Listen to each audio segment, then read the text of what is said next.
very low-fat diet, doing a ton of aerobics on the treadmill in his house, and yet his weight was hardly budging. If everything I had been taught as a personal trainer was right, that shouldn't have been happening. But it was.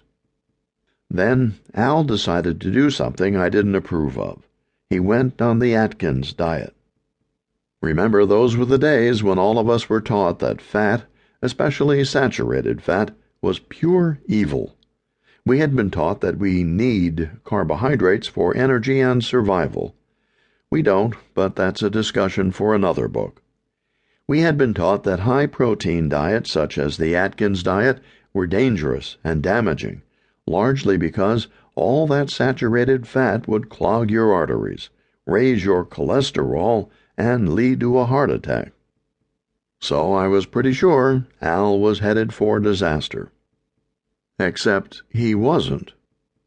Not only did he start shedding weight and losing his substantial apple-shaped belly, but he also had more energy and was feeling better than he had in decades.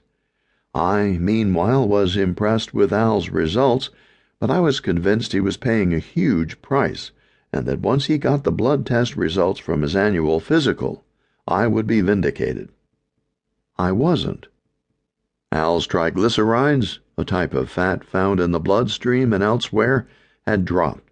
His blood pressure had gone down, and his cholesterol had risen slightly, but his good cholesterol, HDL, had gone up more than his bad cholesterol, LDL, so overall his doc was pretty happy. Right around this time, a biochemist named Barry Sears came to New York City to give a workshop at Equinox, which of course I eagerly attended. Sears, whose Zone diet books have sold millions, had a novel approach that can be summed up in 4 words: eat fat, lose weight. If Sears had been anything but an MIT-trained biochemist, he probably would have been laughed out of the room. But given his credentials and remarkable knowledge of the human body, he was pretty hard to dismiss. Now, Sears wasn't the first one to embrace fat and protein in the diet and recommend that we eat fewer carbs. Atkins, whose original diet was the one Al had tried so successfully, had been saying similar things since 1972. But the whole rap against Atkins was that his diet was high in saturated fat, and would therefore likely cause heart disease. So even though many people grudgingly admitted that you could lose weight easily following his program, everyone, including me, believed that the cost would include a hugely increased risk for heart disease. Meanwhile, my eyes were telling me something very different, and it wasn't just because of what I had seen happen with Al. It was happening with other clients as well.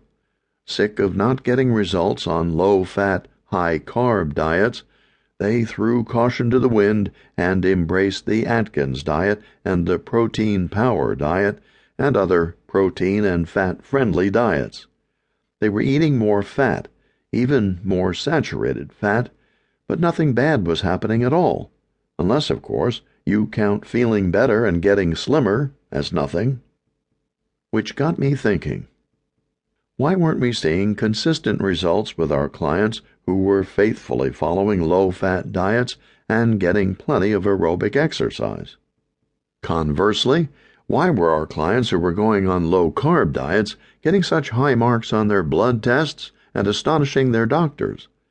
What if everything we'd been told about the danger of saturated fat wasn't exactly correct? And if what we'd been taught about saturated fat wasn't the complete truth, what about this relationship between fat and cholesterol?